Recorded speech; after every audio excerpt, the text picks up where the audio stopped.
Just a little over a month ago, cheetahs made a roaring comeback in India. After about 70 years of going extinct, we released 8 cats into Madhya Pradesh's Kuno National Park. We got them from Namibia, but soon, the Indian Express had another story. It reported that Namibia had sought India's support to lift the ban on ivory trading by inserting a clause in the MoU we signed in exchange for the cheetahs. This obviously got us thinking. Why would Namibia want India's support in the matter? And why does it want the ivory ban to go? Well, it's a complicated story, so let's take it from the top. Ivory has always been a price commodity. Early humans used ivory from mammoth tusks to fashion bracelets and figurines. More recent civilizations sourced ivory for its status symbol, religious purposes, and good luck. They're also used in luxury items, billiard balls, and piano keys, and they've made their way into the gifting culture of late. To put it plainly, there is a perception that ivory is rare, precious, pure, beautiful, exotic, and more importantly, that it confers status to not only the receiver but the giver of the gift. Unfortunately, the persistent demand imposes a huge ecological cost on the planet, especially the elephant population. Why, you ask? Well, elephants don't shed their tusks. You either have to kill them or severely injure them to extract ivory, meaning there's a dead elephant behind every piano key, billiard ball, chess set, and decorative item that's fashioned from ivory. This also means you have a biological constraint. There's a huge demand for ivory, yet you only have so many elephants. The demand pushes prices higher, which incentivizes poachers to hunt even more elephants. It's a vicious cycle. This is most obvious when you look at the elephant population in Africa. At the beginning of the 20th century, there were over 5 million elephants roaming the continent.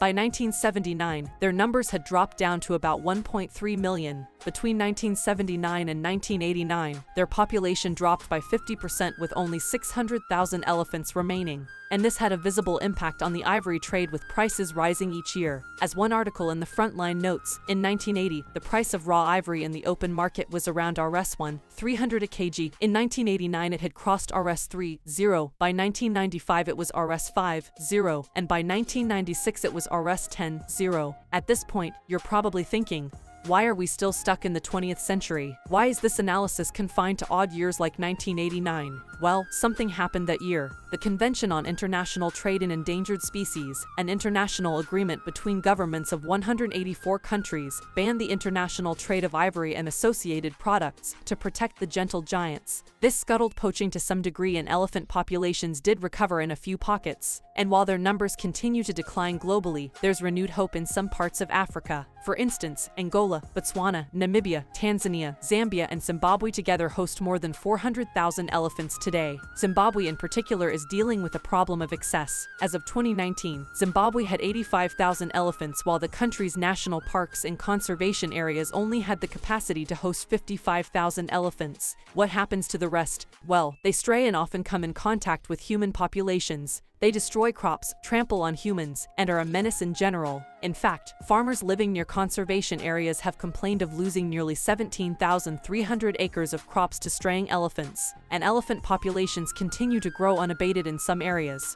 Then there is the matter of ivory itself. When elephants die, the ivory isn't buried. They're extracted, and officials don't just do away with ivory products when they seize shipments. They confiscate it. On some occasions, countries have burnt ivory stockpiles to make a statement against illicit ivory trade. But in most cases, you just see a steady buildup of ivory. This is why a few African countries have lobbied for relaxation. Their argument is simple: they've protected elephants. They've ramped up conservation efforts, and now they have lots of ivory lying around. It's only fair that they get to decide what to do with them. No. So CITES lifted the ban on ivory products and offered a one-time permit in 1997 and 2008 to monetize piles of cached ivory. This temporary measure helped Botswana, Namibia, and Zimbabwe sell 50 tons and 108 tons of ivory to Japan and China, generating revenues of $5 million and $15 million respectively in those 2 years. These countries also used some of these proceeds to aid conservation efforts. Which finally brings us to the story today. Namibia wants the ban gone. Many African countries will also lobby for the same. And in 2 weeks, the parties to CITES will meet to discuss wildlife and conservation efforts. This is where their proposal will be heard.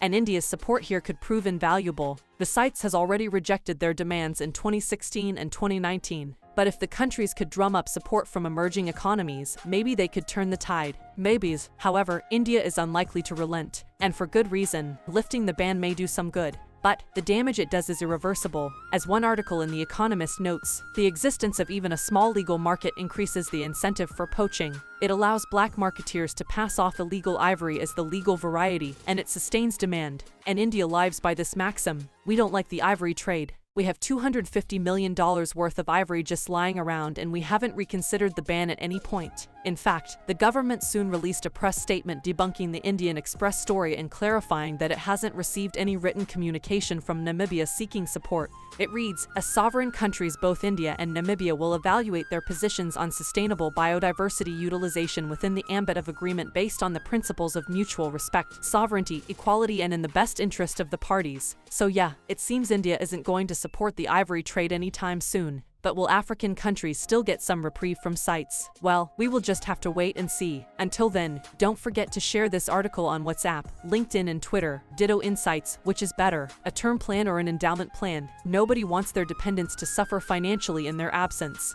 And a life insurance plan protects your family from this kind of contingency. And within life insurance, people mainly go for term or endowment plans. So the burning question: which one's better? For starters, a term plan provides financial coverage for a particular period.